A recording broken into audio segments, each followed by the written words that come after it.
नमस्कार, मैं हूं भावना व्यास और आप देख रहे हैं द उदयपुर अपडेट्स। और अगर बात की जाए उदयपुर की तो पर्यटकों के बीच में उदयपुर एक महत्वपूर्ण स्थान रखता है।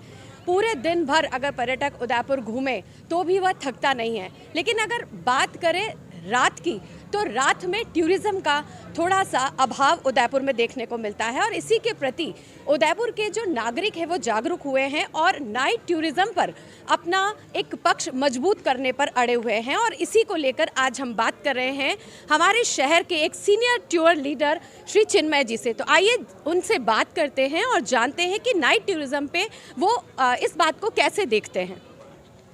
नमस्कार सभी को। नमस्कार। सबसे पहले द उदयपुर अपडेट्स में आपका स्वागत है। Thank you very much. I am she delighted to have you and you are taking my interview. Is simply like कि आप सूर्य हैं और मैं मोमबत्ती कुछ कह रहा हूं तो ऐसा कुछ लग रहा है। पर एक दृष्टिकोण मेरे अंदर शुरू से था कि ग्लोबल टूरिस्ट को हम घुमाते हैं, उनको अपने उदयपुर, प्राउड उदयपुर के बारे में बताते हैं। लेकिन कई समय से ये भी मैंने महसूस किया कि जो नया शहर बसा है वहाँ के जो बाशिंदे हैं वो लोग कई कई सालों तक इस एरिया में आते ही नहीं आए। या तो ट्रैफिक का कुछ प्रॉब्लम है या और कोई प्रॉब्लम है, या शायद यहाँ से उतनी रूह या इतना प्रेम प्रकट ही नहीं हुआ था क्योंकि वो कभी आई नहीं। तो मैंने सोचा कि कुछ ऐसा टूर डिज़ाइन किया जाए जिसमें लोकल लोगों को इनवाइट करें और माध्यम बनी हमारी दामिनी रेडियो सिटी। दूसरी पीड़ा मेरी ये थी कि जो भी ग्लोबल टूरिस्ट आता है, सपोज करो वो 2 नाइट के लिए आया है तो 1 नाइट तो रिलैक्स में निकल जाता है उसका, और अगर उसका पोस्ट लंच अराइवल हुआ तो जितने मॉन्यूमेंट्स है लगभग वो बंद हो जाते हैं। तो उनको क्या ऐसी चीज़ दें कि उनका डे यूज़ हो जाए। तो पोस्ट लंच जो आने हैं उनके लिए हमने नाइट हेरिटेज वॉक का एक कंसेप्ट डेवलप किया। उससे क्या हुआ कि उदयपुर के हिस्ट्री के की फीचर्स और काफ़ी कुछ हिस्टोरिकल, आर्किटेक्चरल और जो 2 वे कन्वर्सेशन की जो बात हो सकती है वो शाम के समय में हो जाए। तो दूसरा दिन जो है उनका वो मॉन्यूमेंट में बीते और फिर उनके दोनों नाइट का एक वर्थ और एक जस्टिफाई कर सके, 2 नाइट स्टे का जस्टिफाई कर सके। तो ये काम कर रहा है क्योंकि तीसरा और चौथा दिन जो होता है वो रुक नहीं पाता है क्योंकि होटल्स बहुत महंगी हैं और फिर चित्तौड़ रह जाता है, कुंभलगढ़, राणकपुर रह जाता है, आपके दूसरे मॉन्यूमेंट्स रह जाते हैं।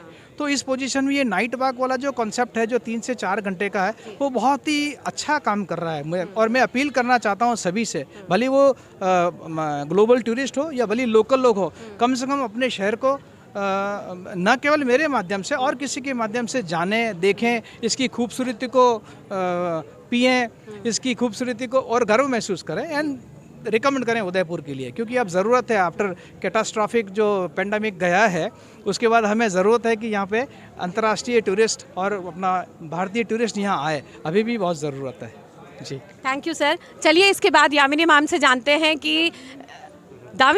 जानते हैं कि आज उन्होंने क्या किया है हेरिटेज वॉक में। आज आपने क्या क्या हमारे उदयपुर शहरवासियों को दिया है उसके बारे में हमें बताएं। सबसे पहले तो नमस्कार सभी को। रेडियो सिटी 91.9 FM से मेरा नाम दामिनी है और पिछले 15 दिनों से जब से टूरिज्म डे निकला है, पर्यटन दिवस निकला है, तब से हमें ये सुनने को मिला कि शहर में नाइट टूरिज्म को लेकर के चीज़ें धीरे धीरे आ रही है। क्योंकि मेरे जितने भी दोस्त आते हैं या रिश्तेदार आते हैं उनकी एक ही कंप्लेन रहती है कि रात को करने को तो कुछ है ही नहीं। मतलब 10 बजे बाद खाना ढूंढना भी कहीं ना कहीं थोड़ा मुश्किल हो जाता है। सो जैसे ही पता लगा कि नाइट टूरिज्म को लेकर के चीज़ें आ रही हैं शहर में, तो मैंने कहा क्यों ना पहले शहर वासियों को इसके बारे में बताया जाए।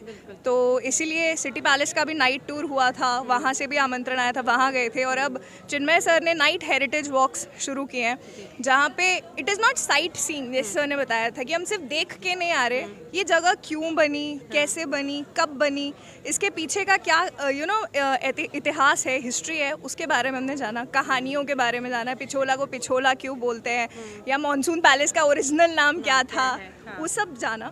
शुरुआत हमने जगदीश टेम्पल से की थी, जगदीश मंदिर से की थी, भगवान के आशीर्वाद से। उसके बाद हम लोग उतरते उतरते नाव घाट की तरफ गए, लाल घाट की तरफ। वहाँ से हमारे शहर को सिटी ऑफ लेक्स क्यों बोलते हैं, कितनी लेक्स हैं, ऊंचाई पे क्यों है, नीचाई पे क्यों है, उनके बारे में बात की। फिर हम गए हमारे यहाँ के जो हेरिटेज होटल्स हैं जिन्हें अपने आप में प्रिजर्व करना बहुत ज़्यादा ज़रूरी है। जगत निवास गए जहाँ नॉर्मली सबको एंट्री नहीं होती है, बट क्योंकि ये हेरिटेज वॉक है और वो एक हेरिटेज होटल है, वो हमने देखा। और उसके बाद हम लोग यहाँ गंगौर घाट पे आए, यहाँ की सारी हिस्ट्री जानने के लिए। और ये सब कुछ पॉसिबल हुआ है चिन्मय सर की वजह से और सारे शहरवासियों के सपोर्ट की वजह से। हमारा शहर दिन में जितना खूबसूरत लगता है रात में भी उतना ही खूबसूरत लगता है। सो नाइट टूरिज्म को और ज़्यादा प्रमोट करें, जितने भी आपके लोग आ रहे हैं उन्हें इसके बारे में बताएं और बस शहर को प्यार देते रहे। बहुत ज़रूरत है टूरिस्ट की हमें अभी। एक सवाल और है दामिनी जी मेरा आपसे कि ये जो 15 दिन से आप बता रहे हैं कि जब से पर्यटक दिवस गया है तब से आपने स्टार्ट किया है, तो क्या आपके इस सोच के पीछे कहीं उदयपुर में कोई चेंजेस आए पर्यटक स्थल पर नाइट टूरिज्म के लिए? बिल्कुल, शुरुआत मतलब मैं ये नहीं कहूँगी कि मेरी वजह से कुछ हुआ, बट शुरुआत हुई उसकी वजह से मुझे ये आइडिया कि और क्या क्या हो सकता है। जैसे हमारे महाराज कुमार साहब श्री लक्षराज जी मेवाड़ जो हैं, उन्होंने सिटी पैलेस का नाइट टूरिज़्म स्टार्ट कर दिया है। शाम को 7 से 9 वो खुलता है, वहाँ पर भी लोग अब जाके इंजॉय कर सकते हैं। सर ने नाइट हेरिटेज वॉक्स स्टार्ट कर दिए और जो हमारी गवर्नमेंट है अभी कुछ क्लियर नहीं है, बट हाँ आने वाले टाइम में शायद मार्केट जो है थोड़ा लेट तक खुलेगा। नाइट फूड मार्केट जो है वो भी अवेलेबल रहेगा। तो धीरे धीरे करके स्टेप्स लिए जा रहे हैं। चेंजेस जैसे जैसे आएंगे वैसे वैसे हम सब तक ज़रूर पहुंचाएंगे। चाहते हैं कि जल्दी से जल्दी आए। Thank you ma'am. तो आपने सुना कि उदयपुर में नाइट टूरिज्म को लेके उदयपुर का नागरिक कितना जागरूक है और इस जागरूकता में कहीं ना कहीं शुरुआत हो चुकी है। जिस तरह से बताया कि सिटी पैलेस में एक नाइट शो शुरू हो गया है और हम आशा करते हैं कि उदयपुर में नाइट टूरिज्म भी अपने डे टूरिज्म की तरह ही चमकेगा। धन्यवाद। देखते रहिए द उदयपुर अपडेट्स।